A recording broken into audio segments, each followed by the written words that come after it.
Hello everyone, this is Rajesh. Welcomes you in GATE masters. GATE masters में आप सभी का स्वागत है। तो अभी तक हमने लिमिट स्टेट मेथड हमें आज स्टार्ट करना था और अभी तक हमने जो है वर्किंग स्ट्रेस मेथड और जो है इंट्रोडक्शन पार्ट जो आरसीसी का था वो हमने कंप्लीट कर दिया है।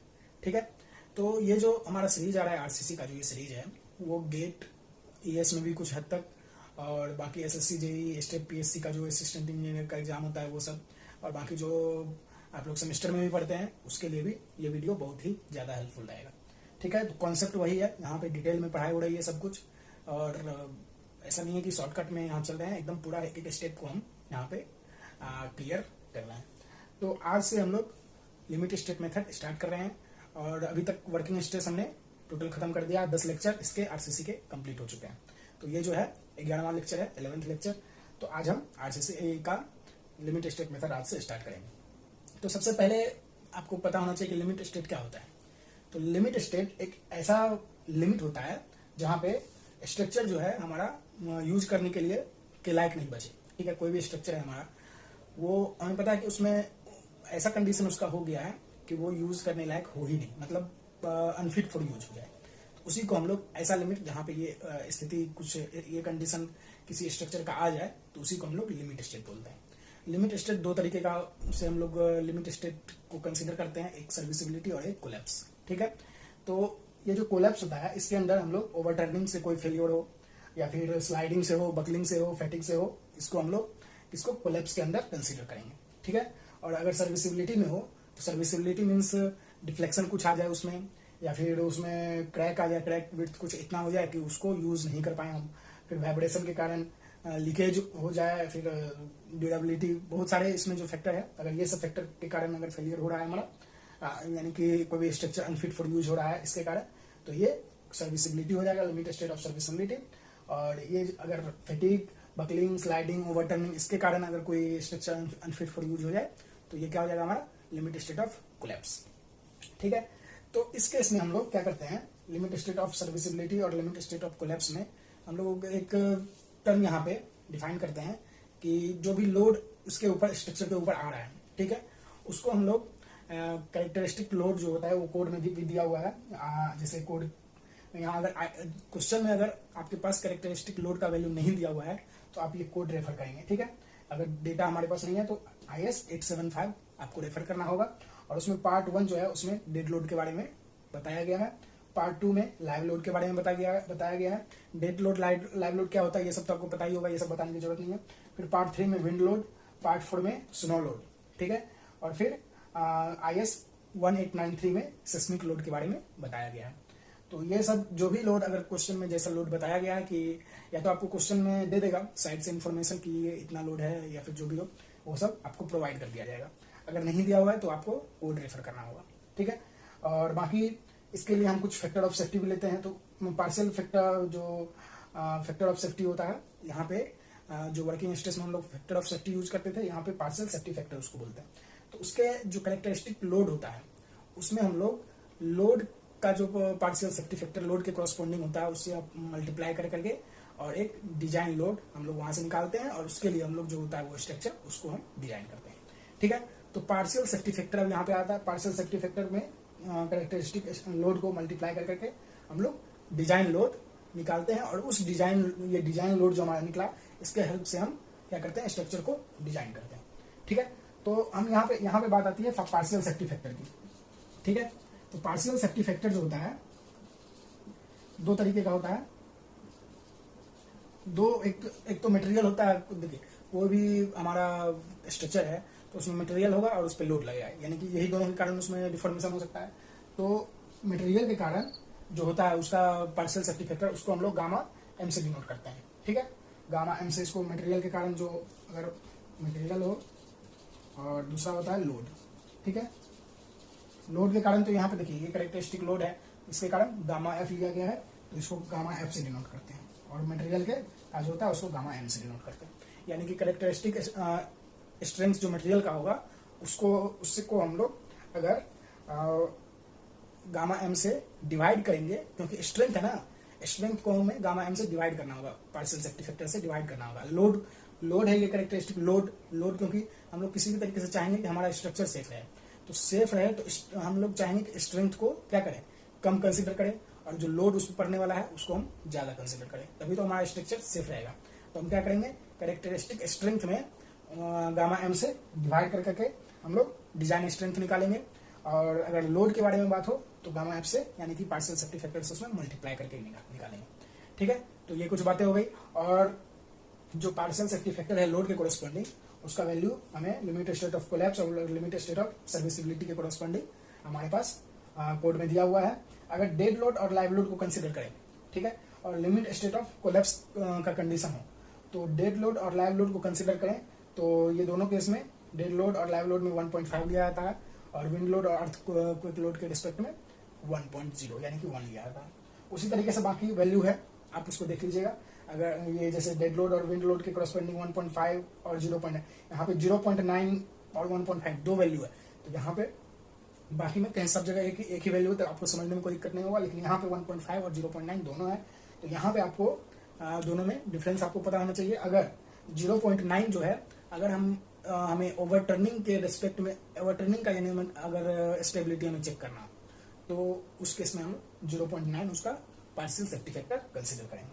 और बाकी अगर तीनों लोड कंसिडर कर लेंगे तो 1.2 और लिमिट स्टेट ऑफ कोलैप्स के केस में, और 1 जो हो जाए लिमिट स्टेट ऑफ सर्विसिबिलिटी में, डेड लोड में 1, और बाकी दोनों में 0.8 0.8। और जहां तक विंड लोड और अर्थक्वेक लोड, दो टाइप का लोड होता है, दोनों एक साथ कभी हम लोग नहीं लेंगे। ठीक है, विंड लोड और अर्थक्वेक लोड दोनों को एक साथ हम कंसिडर नहीं करेंगे।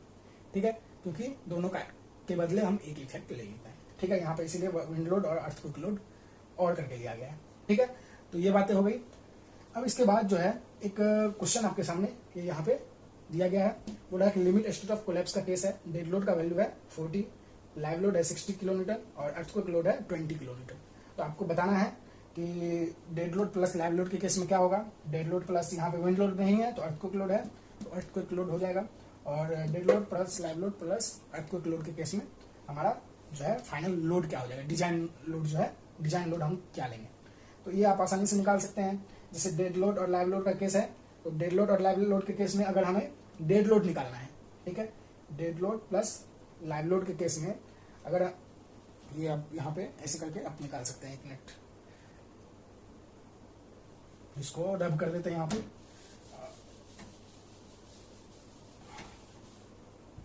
जैसे यहाँ पे हम अभी निकाले dead load plus live load के केस में, तो ये क्या हो जाएगा, dead load plus live load के केस में 1.5, ठीक है, तो 1.5 इंटू 40 प्लस 60, ये क्या हो जाएगा 150। ठीक है, और अगर डेड लोड प्लस यहाँ पे विंड लोड नहीं है तो अर्थक्वेक लोड है, तो अर्थक्वेक लोड हो जाएगा। इसके केस में कितना है 1.5 लेंगे ना, और यहाँ पे 1.5, अर्थक्वेक ओवरटर्निंग के बारे में कुछ नहीं बोला गया, तो 1.5 इंटू कितना 40 प्लस 20 यानी कि 90 हो जाएगा टोटल। और अगर तीनों कंसिडर करेंगे, dead load plus live load plus earthquake load, इस केस में कितना हो जाएगा 1.2 इंटू 40 प्लस 60 प्लस 20, तो यानी कि 120 यानी कि 144 किलोमीटर। ठीक है, तो ये आसान है, बहुत आसान है, यहाँ से आप क्या कर निकाल सकते हैं आसानी से। तो ये बातें हो गई इसके बारे में, लिमिट स्टेट मेथड का जो है छोटा मोटा एजम्पशंस है वो सब हो गया यहाँ पे। अब हम लोग बात करेंगे मटेरियल का स्ट्रेंथ। ठीक है, मटेरियल का स्ट्रेंथ जैसे कैरेक्टरिस्टिक स्ट्रेंथ होता है, मटेरियल क्या होता है, एक कंक्रीट होता है और एक स्टील होता है, ये दोनों होता है, तो दोनों का कैरेक्टरिस्टिक स्ट्रेंथ कुछ होगा। ठीक है, दोनों के कैरेक्टरिस्टिक स्ट्रेंथ में क्या करेंगे, पार्शियल सेफ्टी फैक्टर से डिवाइड करेंगे, तब हमारे पास क्या आएगा, डिजाइन स्ट्रेंथ आएगा। ठीक है, तो उस डिजाइन स्ट्रेंथ को कैसे यूज करना है, कैसे क्या करना है, वो हम लोग देखेंगे।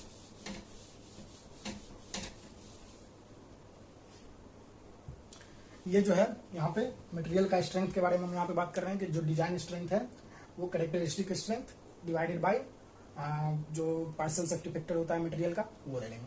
और लिमिट स्टेट ऑफ कोलैप्स के केस में जो है पार्शियल सेफ्टी फैक्टर जो कंक्रीट का होता है वो आपको ध्यान रखना है, आगे हम लोग फ्रिक्वेंटली इसका यूज करेंगे। ठीक है, तो लिमिट स्टेट ऑफ कोलैप्स के केस में जो पार्शियल सेफ्टी फैक्टर है कंक्रीट का 1.5 लेंगे उसको, और स्टील का जो होगा 1.15 लेंगे। ठीक है, 1.15 स्टील का और 1.5 इसका कंक्रीट का। तो ये आपको ये दोनों वैल्यू याद रखना है, इसको फ्रीक्वेंटली इसका यूज किया जाएगा। ठीक है, अब हम लोग बात करेंगे एजम्पशंस की, जो लिमिट स्टेट में एजम्पशंस क्या क्या लिया गया है।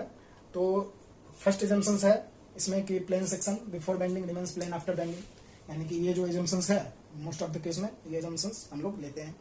इसका मतलब है कि जो स्ट्रेन वेरिएशन होता है, स्ट्रेन वेरिएशन जो होगा लिमिट स्टेट में वो लीनियर होगा। स्ट्रेन का वेरिएशन, स्ट्रेस का नहीं, स्ट्रेन का, स्ट्रेन का वेरिएशन लीनियर होगा। और आउटरमोस्ट फाइबर पे कितना होगा, यानी कि जो हमारा मैक्सिमम स्ट्रेन जो रहेगा वो कितना आएगा, वो 0.0035। ठीक है, आउटरमोस्ट फाइबर पे जो स्ट्रेन आएगा मैक्सिमम वो 0.0035 आएगा। और उसके बाद जो बोल रहा है कि इसी तरीके से कुछ कुछ एजम्पशंस होते हैं, तो उसको हम लोग देखते हैं। तो एजम्पशंस जो है मेनली कुछ एजम्पशंस है लिमिट स्टेट में। फर्स्ट एजम्पशंस तो हमने आपको बता ही दिया, plane section before bending remains plane after bending.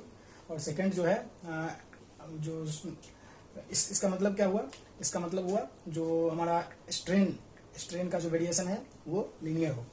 Second है जो मैक्सिमम कंप्रेसिव स्ट्रेन जो होगा आउटर फाइबर पे कितना होगा, 0.0035 आपको दिख रहा होगा यहाँ पे, ये देखिए आउटर फाइबर पे 0.0035। उसके बाद थर्ड एजम्पशन है, यहाँ पे भी हम लोग कंक्रीट का जो है टेंसाइल स्ट्रेंथ हमको उसको नेग्लेक्ट करके चलते हैं।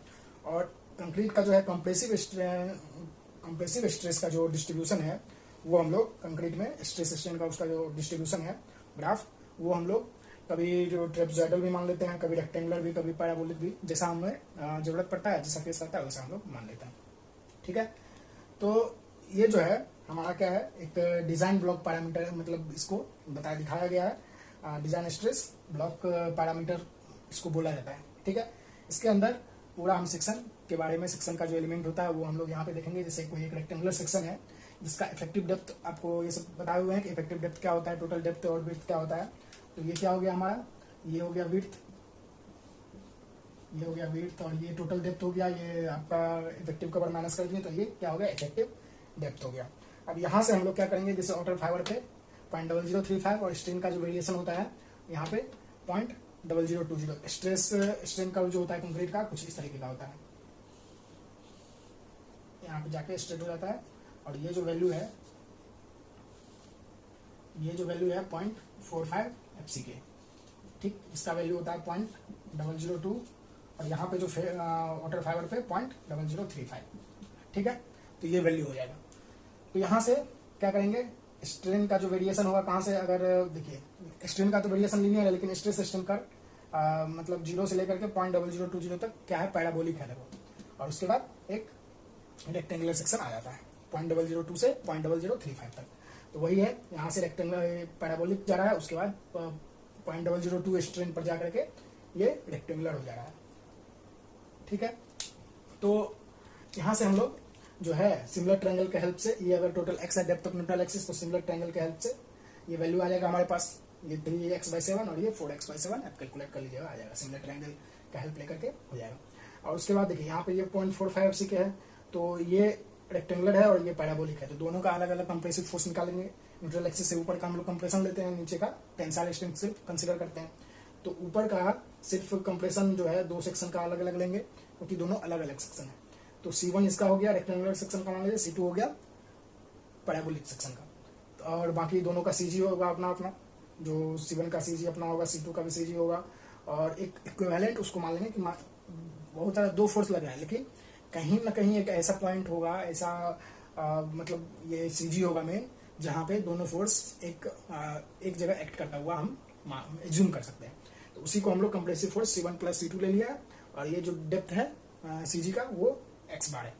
ठीक है, और लीवर आर्म क्या हो जाएगा, d - x बार हो जाएगा। यहाँ से टेंशन इधर लग रहा है, तो यहाँ से हम लोग मोमेंट ऑफ रेसिस्टेंस निकाल सकते हैं आसानी से। ठीक है, तो उसके बाद हम जो है C1 C2 निकालेंगे एक एक करके, और C भी निकालेंगे, x बार भी निकालेंगे, क्योंकि यहाँ पे d तो क्वेश्चन में दिया हुआ रहेगा, C और x बार हमें निकालना होगा। तो C और x बार हम लोग निकालेंगे एक एक करके, कैसे निकालते हैं आइए लिखते हैं। तो C1 के लिए C1 में कंप्रेशन लेंगे, तो कंप्रेशन में क्या क्या लेंगे, तो C1 का वैल्यू हम लोग C1 कैसे निकलेगा, B इंटू ये डिस्टेंस कितना है 3x/7, B इंटू 3x/7। ठीक है, इंटू ये रेक्टेंगुलर है ना, तो रेक्टेंगुलर में कितना है वैल्यू 0.45 FCK स्ट्रेस है, ये एरिया हो गया, इंटू स्ट्रेस 0.45 एफसीके। ठीक है, यहां से अब देखेंगे वैल्यू कैलकुलेट करेंगे तो ये वैल्यू जो है वो आएगा 0.1928 एफसीके इंटू डी। ठीक है, और एक्स बार कितना आ जाएगा, x1 बार, x1 बार कितना आएगा, ये रेक्टेंगुलर है ना तो नेट बीच में इसका सेंटर होगा, तो 3x/7 है ये टोटल डिस्टेंस, तो इसका सीजी कितना होगा 3x/14 पे, तो ये हो जाएगा 3x/14।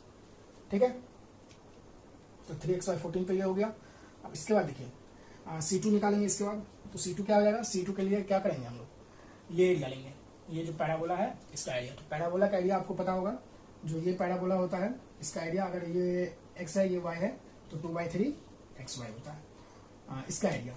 ठीक, और इसका एरिया कितना होता है 1/3 इंटू XY, और दोनों को अगर हम सम कर दें तो ये एक रेक्टेंगल का एरिया हो जाएगा, इसका वैल्यू XY हो जाएगा। ठीक है, तो यहाँ से हम लोग निकाल सकते हैं, तो ये क्या हो जाएगा 2/3 इंटू XY।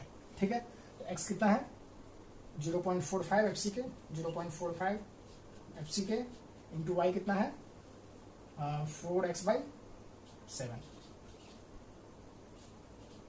ठीक है, इंटू बी तो होगा ही, विड्थ से भी मल्टीप्लाई करना है, तो ये हो जाएगा हमारा क्या C2 का अगर टोटल वैल्यू को अगर कैलकुलेट करके लिखेंगे तो 0.1714 एफसीके इंटू डी आएगा इसका वैल्यू, और इसका सीजी क्या हो जाएगा, इसका सीजी जो x2 होगा, x2 कितना हो जाएगा, x2 में 3x/7 तो ऐड होगा ही, 3 क्योंकि ऊपर से लिया है ना x2 का वैल्यू ऊपर से लिया गया है, तो 3x/7 प्लस 4x/7 से ऊपर से कितना 2/3 डिस्टेंस पे, 1/3 डिस्टेंस पे, तो 1/3 ऑफ 4x/7, तो ये कितना हो जाएगा टोटल 3x/7 प्लस 4x/21, तो ये हो जाएगा 13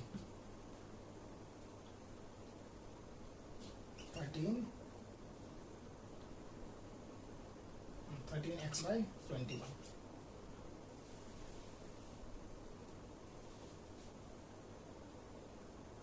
सॉरी, ये इसका सीजी, ये ट्रायंगल थोड़ी है, ये तो आपका पैराबोला है ना, तो इसका सीजी अलग हो जाएगा, इसका सीजी जो है वो अलग हो जाएगा, और इसका वैल्यू जो होगा यहाँ पे देखिए, यहाँ पे हम 3x/7 तो लेंगे ही, ये जो होगा ये 3/8 हो जाएगा। ठीक है, ये जो है 3/8 ऑफ 4x/7 हो जाएगा, तो ऐसे करके हम लोग निकालेंगे 3/8, ये पैराबोला, यहाँ से पैराबोला है ये, तो पैराबोला के केस में जो है 3/8 हो जाएगा, और इस तरीके से 9x/14 क्या हो जाएगा सीजी का वैल्यू, सीजी का यानी कि x2 बार। उसके बाद हम C1 प्लस C2 निकालेंगे, C1 प्लस C2 दोनों का ऐड करना है और कुछ नहीं, तो दोनों को ऐड करेंगे तो ये आ जाएगा हमारा 0.364 एफसीके इंटू बी। ठीक है, ये हमारा आ जाएगा, और x बार कितना आ जाएगा, x बार x बार का वैल्यू कैसे निकालेंगे, x bar equal to C1 x1 bar plus C2 x2 bar divided by C1 plus C2। ठीक है, इस तरीके से हम लोग इसका वैल्यू x बार का निकालेंगे, और तो x बार का जो वैल्यू आएगा वो 0.42x आ जाएगा। ठीक है, तो ये आपको ध्यान रखना है, x के टर्म में ही आएगा, तो ये आपको ध्यान रखना है, इसका जो है हम लोग डायरेक्ट इसको यूज करेंगे। ठीक है, 0.36 एफसीके, ठीक है 0.36 इसको लेंगे 0.36 एफसीके इंटू बी, और इसको 0.42x, इसका हम लोग डायरेक्ट यूज करेंगे आने वाले जो भी क्वेश्चंस होंगे, एग्जांपल होंगे उसमें, तो ये दोनों वैल्यू आपको याद रखना है, और प्लस कौन सा वैल्यू हमने पहले आपको बताया था, कौन सा वैल्यू आपको याद रखना है, जो स्ट्रेस स्ट्रेन का डिस्ट्रीब्यूशन है वो आपको ये वाला ध्यान रखना है। ठीक है, और एक और बात, जो पार्शियल सेफ्टी फैक्टर मटेरियल के केस में कंक्रीट का कितना लेते हैं 1.5 और स्टील का 1.15, इतना आपको जो है याद होना चाहिए। ठीक है, तो ये सब एजम्पशंस नहीं आ रहे हैं, और एजम्पशंस में ये भी है कि टेंसाइल स्ट्रेंथ जो है वो कंक्रीट का हम लोग निगलेक्ट करके चलते हैं, और जितना भी टेंसाइल स्ट्रेस रहेगा सब कौन लेगा, तो सब का सब स्टील लेगा। ठीक है, और उसके बाद स्ट्रेस स्ट्रेन कर्व हम स्टील का आप देखते हैं, अब स्टील की बारी, कंक्रीट का तो हमने देख लिया, अब स्टील की बारी है, तब स्टील का जो है स्ट्रेस स्ट्रेन कर्व देखते हैं कैसा होता है। तो ये जो है हमारा स्टील का स्ट्रेस स्ट्रेन कर्व है। ठीक है, तो एक स्टील में बोला जाता है कि ये जो स्ट्रेस स्ट्रेन कर्व है वो यूज किया जाता है यहाँ पे इसी को। तो इसका जो वैल्यू है वो जैसे यहाँ पे देखिए ये 0 से इस तरीके से चेंज हुआ और यहाँ पर जाकर के कांस्टेंट हो गया। फिर ये जो वैल्यू है यहाँ पे स्ट्रिंग 0.002 रहता है, ठीक है। उसके बाद ये थीटा है और ये कितना है fy 0.87 fy, और ये जो होगा फिर क्या हो जाएगा, ये दोनों इसका स्लोप क्या देगा, मॉडुलस ऑफ इलास्टिसिटी देता है। तो मॉडुलस ऑफ इलास्टिसिटी से अगर इसको डिवाइड कर देंगे तो हमारा क्या आ जाएगा, ये स्ट्रेन आ जाएगा, ठीक है। तो उसके बाद वाला एजम्पशंस बोलता है कि जो हमारा अल्टीमेट स्टेज है, स्टील का जो अल्टीमेट स्टेज होता है, उस केस में कम से कम स्ट्रेन जो है हमारा कितना होना चाहिए, इससे कम नहीं होना चाहिए, ठीक है। 0.002 प्लस 0.87 fy बाई ES से कम नहीं होना चाहिए, यानी कि यहाँ पे इस पोजीशन पे जो है स्ट्रेन हमारा इससे कम नहीं होना चाहिए। तो यहाँ पे अगर देखें तो Fe250 के लिए ये स्ट्रेन हो जाता है 0.0031, Fe415 के लिए ये स्ट्रेन हो जाता है कितना 0.0038, और Fe500 के लिए 0.0042।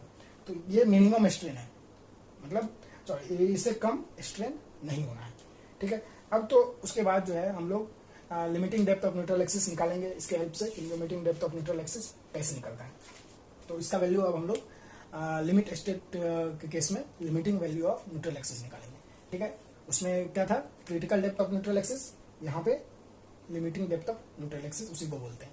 तो यहाँ पे हम लोग उसको निकालेंगे। तो अब हम लोग बात करेंगे limiting depth of neutral axis, यानी कि लिमिटिंग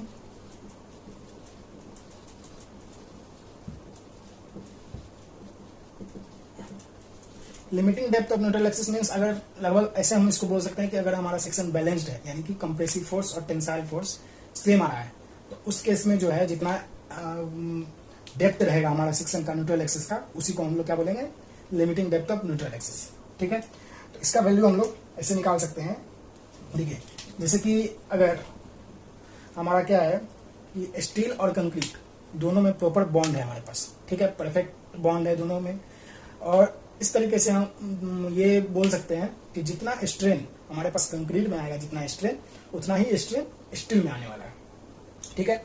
अगर जितना स्ट्रेन हमारे पास कंक्रीट में आएगा एट एनी पॉइंट, ठीक है, तो उतना ही स्ट्रेन एट एनी इंस्टेंट बोल सकते हैं, किसी भी समय में अगर जितना स्ट्रेन हमारे पास कंक्रीट में आएगा उतना ही स्ट्रेन हमारा स्टील में भी आना चाहिए। तो जैसे देखिए यहाँ पे आउटर फाइबर पे कंक्रीट में कितना स्ट्रेन आ रहा है 0.0035, ठीक है, जो फाइनल स्ट्रेन है उतना। तो उस हिसाब से उस समय में यहाँ पे कितना स्ट्रेन होना चाहिए स्टील में, ठीक। तो एक हमारा सिमिलर ट्रायंगल के हेल्प से हम उसको निकाल सकते हैं। जैसे आप मान लीजिए स्ट्रेन इन स्टील, हम लोग सिमिलर ट्रायंगल से निकालें, तो इसको मान लीजिए स्ट्रेन इन स्टील हम यहाँ पे पुट कर दिए। तो ये वैल्यू कितना है टोटल, ये क्या है D, effective depth D, small D, ठीक है। तो यहाँ से ये टोटल ये क्या हो जाएगा डी माइनस एक्स, ठीक है। तो अगर 0.0035 जो है 0.0035 के लिए x डिस्टेंस है न्यूट्रल एक्सिस से, x डिस्टेंस पर हमारा, क्योंकि लीनियर वेरिएशन है ना स्ट्रेन का, तो हम ऐसे दे सकते हैं। तो 0.0035 जो है हमारा x डिस्टेंस पे आ रहा है, तो और तो ये जो है स्ट्रेन स्टील कितना पे आएगा d माइनस एक्स पे, यही होगा ना। सिमिलर ट्रायंगल से हम ऐसे करके निकाल सकते हैं। तो इस तरीके से जो है यहाँ से स्ट्रेन इन स्टील आ गया क्या हमारे पास 0.0035 into D minus x by x, ठीक है, यहाँ से स्ट्रेन आ गया। और ये बोल रहा है कि इससे कम नहीं होना चाहिए, 0.002 प्लस 0.87 FY बाई ES से कम नहीं होना चाहिए, हमने आपको पहले बता दिया। तो इससे कम नहीं होना चाहिए मीन्स इससे ज्यादा हो सकता है ये, तो इसका वैल्यू जो है इससे ज्यादा होगा 0.002 प्लस 0.87 FY बाई ES, ठीक है। इससे ज्यादा तो हो सकता है ना ये वैल्यू। तो यहाँ से जो है हम लोग निकाल सकते हैं इसको 0.0035 into D minus x, minus minus इधर करेंगे तो 1 हो जाएगा, तो यहाँ पे 0.0035 और इसको इधर करें तो 0.002 minus 0.87 FY by ES should be greater than 0, ठीक है। इसका वैल्यू ग्रेटर देन 0 आना चाहिए। तो यहाँ से जो है x बाई डी का हम लोग वैल्यू निकाल सकते हैं। ये दोनों मिलकर के क्या हो जाएगा 0.55 हो जाएगा ये दोनों मिलकर के, और इसका वैल्यू इधर ही रहने दीजिए, तो ये हो जाएगा कितना ग्रेटर देन इतना, ठीक है। और ये मिलकर के कितना हो गया 0.55, 0.0055, ठीक है, ये वैल्यू हो जाएगा। इस तरीके से जो है हम एक्स बाई डी का वैल्यू, एक्स बाई डी का जो वैल्यू होगा हमारा वो आएगा, उसका वैल्यू ये इक्वल टू भी कर सकते हैं, मतलब इससे कम नहीं होना चाहिए, मीन्स इसके बराबर या फिर इससे ज्यादा हो सकता है। तो यहाँ पे इक्वल टू का भी लगा दे। इक्वल टू कब होगा हमारा, बैलेंस सेक्शन के लिए। तो एक्स बाई डी का जो वैल्यू है वो हमारा आ जाएगा यहाँ से। अब अगर आप चेक करेंगे तो इसका value note less than 0.0035 divided by 0.0055 plus 0.87 FY by ES। कुछ नहीं किए, इसको इधर किए तो ये हमारा टर्म आ गया, ठीक है।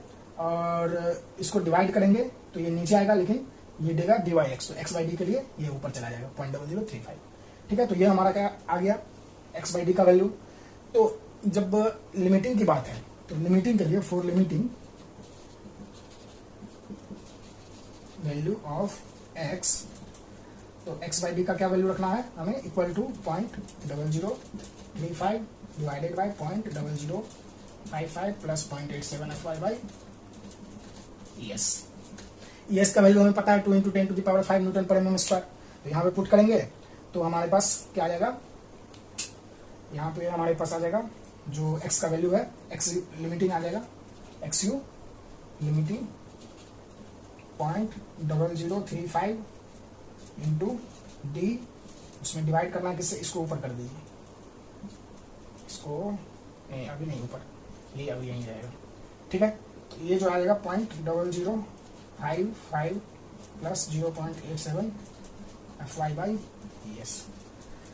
अब इसका वैल्यू हमें पुट करना है ES का, और FY का वैल्यू हमारे पास क्वेश्चन में स्टील का ग्रेड दिया हुआ रहेगा, तो वहां से हम FY का वैल्यू पुट कर देंगे।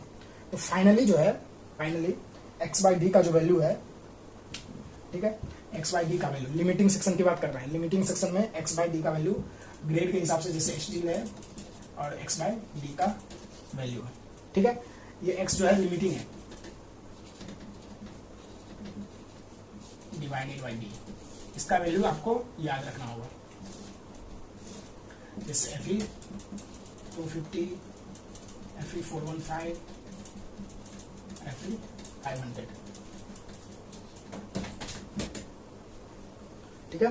तो तीनों केस में आपको याद रखना होगा, फर्स्ट केस में जो होता है 0.53, इसमें 48 और इसमें 0.46, ठीक है। ये तीनों वैल्यू आपको critical depth of neutral axis by effective depth equal to, अगर हमारा माइल्ड स्टील रहेगा तो उस केस में 0.53, अगर Fe415 ग्रेड का रहेगा तो 0.48 और Fe500 का रहेगा तो 0.46 इसका वैल्यू होगा। तो यहाँ से अगर हमें कंक्रीट का ग्रेड, सॉरी स्टील का ग्रेड अगर पता रहेगा और सेक्शन का डायमेंशन हमें पता है, तो इफेक्टिव डेप्थ वहां से निकाल लेंगे, इफेक्टिव डेप्थ को पॉइंट ये ग्रेड के हिसाब से उससे मल्टीप्लाई कर देंगे, हमारा limiting depth of neutral axis आ जाएगा। और limiting depth of neutral axis जो है, हमको आपको पता है कि ये जो है बैलेंस सेक्शन का जो है न्यूट्रल एक्सिस का डेप्थ, यही है लिमिटिंग वैल्यू, ये होता है। और इस केस में हम लोग क्या करते हैं, बैलेंस सेक्शन में यानी कि स्टील जो है वो अपने परमिसिबल पे, यानी कि कम से कम इतना स्ट्रेन इसके पास आ गया, और जो कंक्रीट है उसमें भी 0.0035 का स्ट्रेन आ गया। और इस केस में जो है हमारा स्टील भी जो अगर बैलेंस सेक्शन है तो स्टील भी इतना ही है जितना हमारे पास कंक्रीट के पास स्ट्रेंथ है, ठीक है।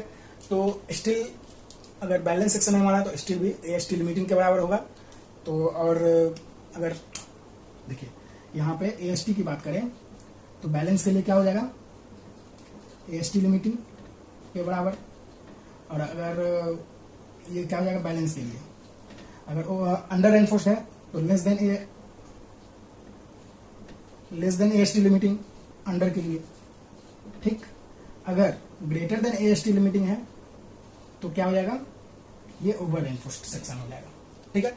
ये आपको ध्यान रखना है। यही सेम केस अप्लाई होता है किसमें, स्टील में, सॉरी ये मतलब सेम अप्लाई होता है किसमें, जो डेप्थ ऑफ यानी कि x में, x अगर x का वैल्यू, अगर x का वैल्यू जो है यानी कि डेप्थ ऑफ न्यूट्रल एक्सिस का वैल्यू अगर लिमिटिंग के बराबर है तो बैलेंस, अगर लेस देन लिमिटिंग है तो अंडर, ठीक है, यानी कि न्यूट्रल एक्सिस ऊपर है, और अगर ग्रेटर देन XU लिमिटिंग है तो हमारा ओवर, ठीक है, ओवर एनफोर्स्ड हो जाएगा। यहाँ पे हम आपको दिखा भी देते हैं,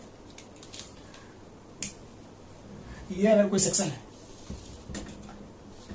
तो ये क्या हो गया, अंडर एनफोर्स्ड। अंडर एनफोर्स्ड के केस में क्या होगा, स्टील में इससे बहुत ज्यादा स्ट्रेन आ जाएगा।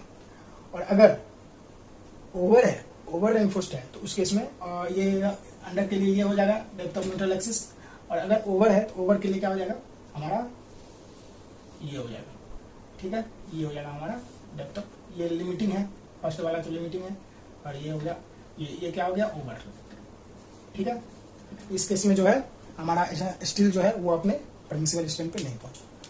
तो इस तरीके से हम ओवर, अंडर और बैलेंस सेक्शन को कैटेगराइज कर सकते हैं। तो जब हमारा सेक्शन जो है, अगर मान लीजिए कि सबसे पहले अंडर एनफोर्स्ड की बात करते हैं। अगर कोई सेक्शन अंडर एनफोर्स्ड है, मीन्स हमने आपको पहले ही बता दिया, वर्किंग स्ट्रेस में भी बता दिया हमने कि जो अगर हमारा अंडर एनफोर्स्ड सेक्शन आ रहा है, इस केस में कौन फेल करेगा, पहले कंक्रीट फेल करेगा, तो हमारा फेलियर कैसा होगा, टेंसाइल फेलियर यानी कि डक्टाइल फेलियर। और अगर बैलेंस सेक्शन होगा तो उसमें कंक्रीट और स्टील दोनों एक साथ फेल करेगा, बट क्योंकि स्टील भी फेल करेगा, इसीलिए फेल होने से पहले हमें वार्निंग प्रॉपर मिल जाएगी। तो उस केस में भी जो फेलियर होगा वो कैसा होगा, डक्टाइल यानी कि टेंसाइल फेलियर होगा। और उसके बाद अगर ओवर एनफोर्स्ड की बात करें तो ओवर एनफोर्स्ड में कंक्रीट अपने परमिसिबल पे पहले पहुंचता है, तो कंक्रीट फेल करेगा, और कंक्रीट फेल करेगा और स्टील में उतना स्ट्रेन नहीं पहुंच पाएगा। देखिए स्ट्रेन बहुत कम है कंक्रीट में, स्टील में, तो स्टील फेल नहीं करेगा तो कंक्रीट फेल करेगा। तो कंक्रीट जब फेल करेगा तो कंक्रीट का जो फेलियर होता है वो कंप्रेसिव फेलियर होता है और वो ब्रिटल होता है, ठीक है। तो ब्रिटल फेलियर रहेगा तो वो हमारे लिए डेंजरस रहेगा, जिसका डिजाइन हम लोग प्रेफर नहीं करते हैं। तो उसी केस में हम लोग क्या करते हैं, डब्ल्यू में चले जाते हैं। तो ये सब कुछ under enforced, over enforced, balance, ये सब बातें हो गई। टेंसाइल फेलियर क्या होता है, कंप्रेसिव फेलियर क्या होता है, ब्रिटल क्या होता है, डक्टाइल क्या होता है, ये सब फेलियर के बारे में आपको पता चल गया। तो इससे आगे जो है हम लोग analysis of singly reinforced beam पढ़ेंगे, और वो हम कल की क्लास में पढ़ेंगे। आज के लिए इतना ही रहेगा, और कल हम लोग एनालिसिस करेंगे सिंगली रेनफोर्स्ड सेक्शन का। तो आज के लिए इतना ही। तो उम्मीद करते हैं ये वीडियो जो है आपके लिए थोड़ा बहुत हेल्पफुल रहा होगा और अच्छा लगा होगा आपको। तो अगर ऐसा है तो वीडियो को लाइक जरूर कीजिए। अगर आप फेसबुक पर देख रहे हैं तो फेसबुक पेज को भी लाइक कीजिए गेट मास्टर्स को, और यूट्यूब पर देख रहे हैं तो यूट्यूब के चैनल को भी गेट मास्टर्स को सब्सक्राइब कीजिए। और वीडियो को अच्छा लगे तो वीडियो को लाइक भी कीजिए और दोस्तों के साथ शेयर भी कीजिए, ताकि सब के पास ये वीडियो पहुंच जाए और सब इसका फायदा उठा सके। तो ठीक है फ्रेंड्स, थैंक यू।